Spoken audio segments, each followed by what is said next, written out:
Morning, everybody. This is rather like being under the third degree with that light in my face. So firstly, thank you to the organisers for inviting me to speak today, and thank you all for coming. We'll start off briefly with what I'm going to talk about. Just before I do that, hands up anybody who knows who the William Jackson Food Group is. Wow. Thank you all for coming from the William Jackson Food Group. Okay. For those of you that don't know who we are, that is William Jackson, that rather stern-looking chap there on the left. Founded the business in 1851. This isn't just a pitch for how wonderful we are. This is rather important to what I'm going to talk about later on. Still a family-owned business. And the other gentleman you can see there is the great-great-grandson of William Jackson, a guy called Nicholas Outridge, who's our current chairman. And if it tells you nothing, it tells you that over 163 years we've learned how to smile.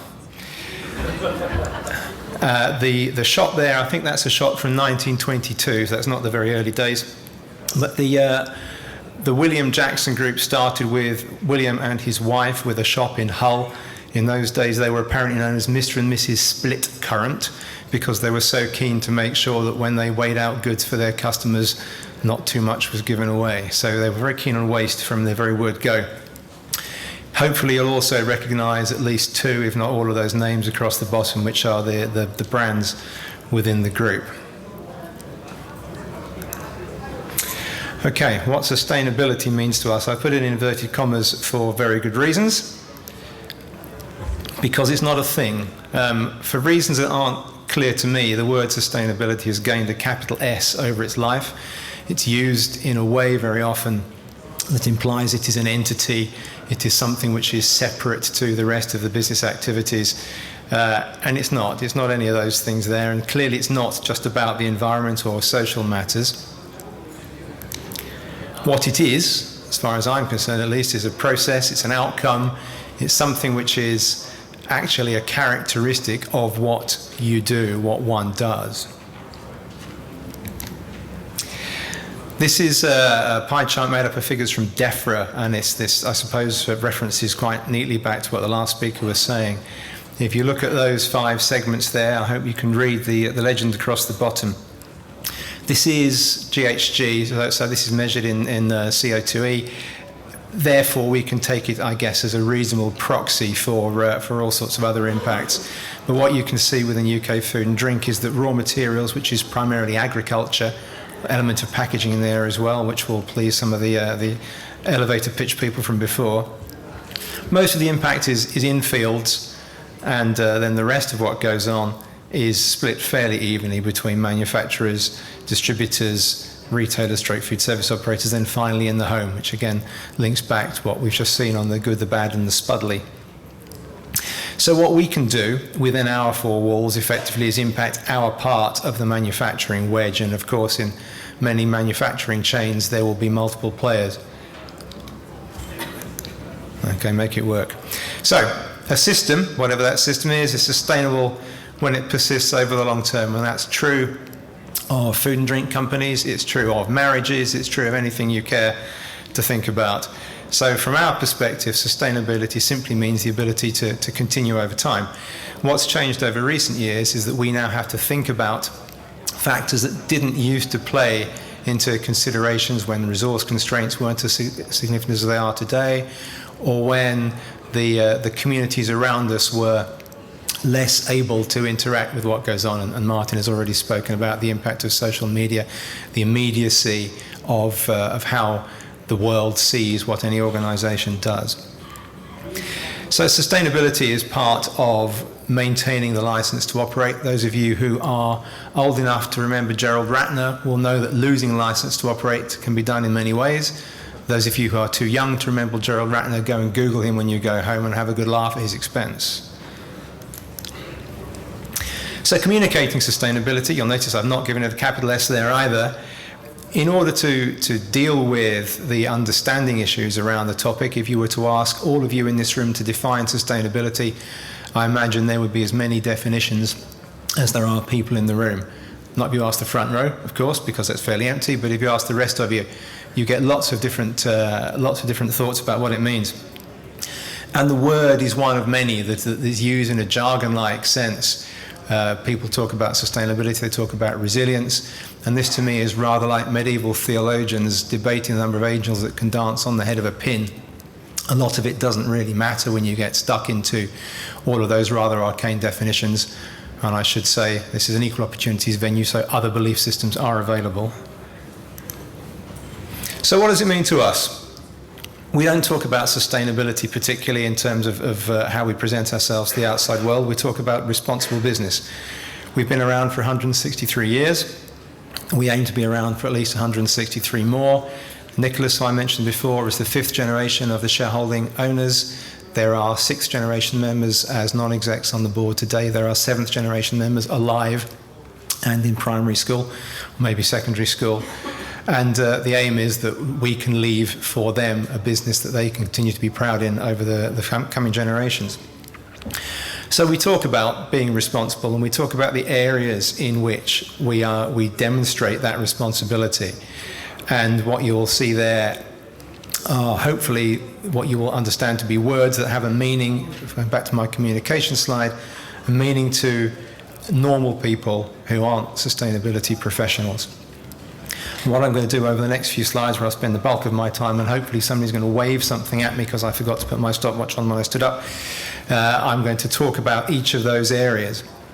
And you'll see some examples of what we do, and you can link those to the various headings, and you can perhaps think about how that might have an impact in terms of profitability, which is one of the sub-themes of the conference today. So starting off with our processes, I've got a few examples here. Top left, that's a document that was produced by the Food and Drink Federation's Water Working Party, of which we were members. And Inder, are you in the audience yet, Inder? No, he's always late. He'll be here later. Who chairs that group at the FDF. We got involved in that, which is a means of communicating to the industry and to other players around the industry how water is important in operations and also outside operations. So it looks up and down the supply chain, and it contains information and tips for various stakeholders. And in fact, Nicholas, our chairman, provided a video which is still on the FDF website now, talking about why it's important to us. So that's the first one on the list of our processes. The second, the picture in the top right, that's, I'm not quite sure who the young lady in the red is. She may well work for us. I know the ones, all the gentlemen in suits do. That's our Abel and Cole business in 2013, receiving an award in the Green Fleet Awards for the best private sector fleet. That was awarded because of some work that we had done on fuel economy. We improved the fuel economy of the delivery vans by nearly 25%. A number of ways that we did that, but the primary factor was engaging the drivers in the project. We have in-cab systems that show them how well or badly they're driving, which is instantaneous feedback, and then there's a league table and a reward system associated with that. So it delivers a benefit to the business, it delivers a benefit to the environment, it delivers a benefit to the individual drivers who are involved. So that's one of the reasons why it's been successful. Bottom left, it's an image that doesn't show particularly well, but shows some of the activity going on at Jackson's Bakery, how we've reduced waste, largely there with a focus on recovering materials to get energy from waste, in this particular case, whether it's biodiesel or straight energy through combustion. Going back again to the previous speaker, there's an awful amount of packaging waste which is generated around the food sector. Some of that serves a purpose, as you've already seen, for protecting product, but not all of it, and things will inevitably arise within businesses. We have a target of no food waste to landfill, which is represented later on in terms of our goals, and we want to extend that so there's no waste to landfill whatsoever. And we're making some progress on that, and that's an example there from Jackson's Bakery. Bottom right is probably the most industrial of the pictures I'm going to show you, which is a very unpleasant looking little pit in which we separate waste fats from the effluent stream at one of our factories. That's been so successful that the regulating body no longer now comes to check the outflows. the level of control we have is deemed sufficient that they don't need to invest their own resource in coming to check up on us.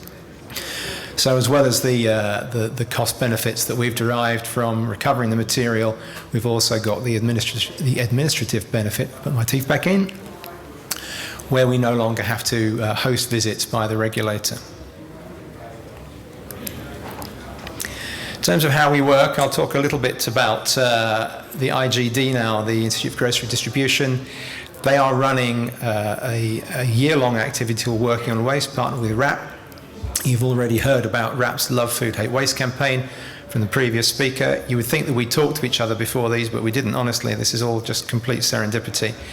Those 9 company names that you can see there have all hosted roadshows as part of this event, or the sequence of events that WRAP are running, focusing on communicating, IGD are running, focusing on communicating WRAP's information, work that the IGD have done on consumer attitudes toward waste, and then having roundtable discussions amongst the attendees to share best practice and to share good ideas. You can see we're in some fairly good company there. All of those are running through the course of this month, and there are further activities planned. If you look at the IGD website, you'll see more about that. Top right, it's a fairly basic picture. That's 2 of our apprentices on the roof of the bakery where we've installed some solar panels. Nothing radical about that, but it serves to illustrate the commitment to long-term paybacks. Those of you who've installed solar panels, solar PV systems in your sites will know that very rarely do they pay back within the normal threshold that organisations look for. That particular project exceeded our capital payback by a factor of 3, but the board still went with it because they're quite happy to invest in long-term projects which provide long-term benefits. Bottom left is an example of something that we're engaged in. This represents customer engagement. Back to WRAP again, who will be mentioned regularly, and you can see they'll be mentioned again shortly at the bottom right. But they're running a series of projects across the food and grocery industry. That's a group of people on the dock at a retailer store, which represents various parts of the chain. You've got people from a food-to-go product packer, you've got people from the retailer, you've got people from packaging and ingredient suppliers into that system. And that's a whole bunch of people getting together to look at the whole chain impact of what's done and doing a typical value chain mapping exercise. Going back to Martin's earlier point in the introduction, this is a very good example of collaboration along the value chain, and there's more work going along with WRAP and similar groups.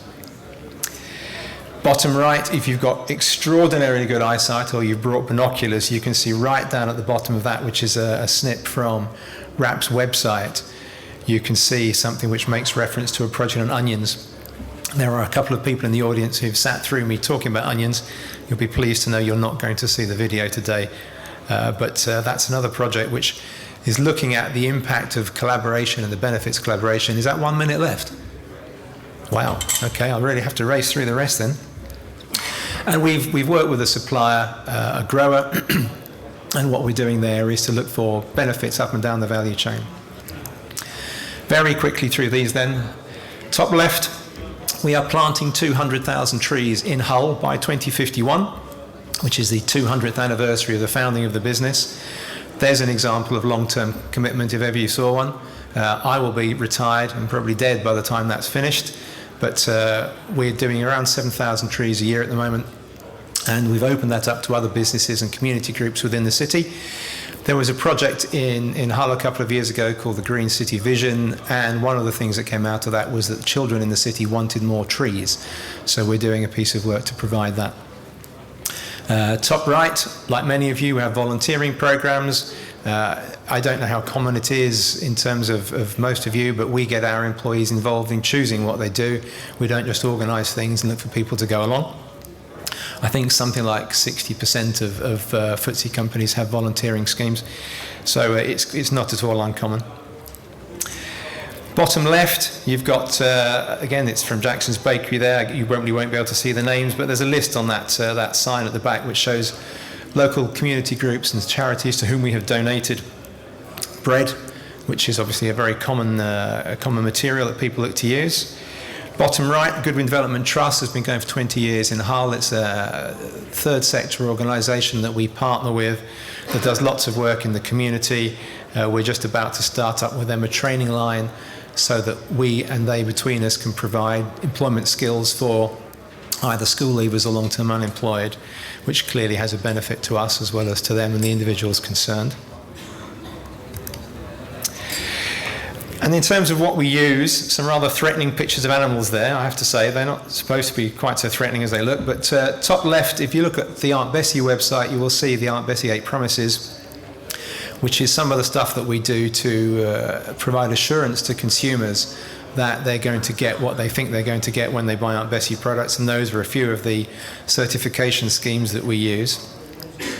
Centre top, that rather miserable looking group of people, you wouldn't think they'd just been given an award, would you, from that picture? You think they're just lost, but one of the four has managed to smile, I suppose, which is something. That's us receiving a Good Egg Award from Compassion in World Farming.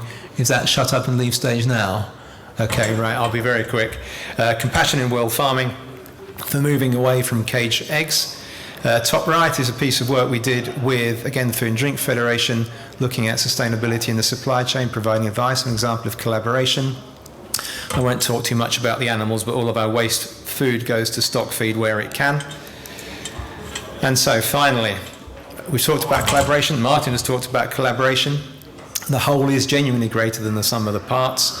When you're talking to an audience, make it relevant to them, which is what we try to do with a lay audience. You, as an audience of sustainability, that horrible word, professionals, don't really need the language to be changed.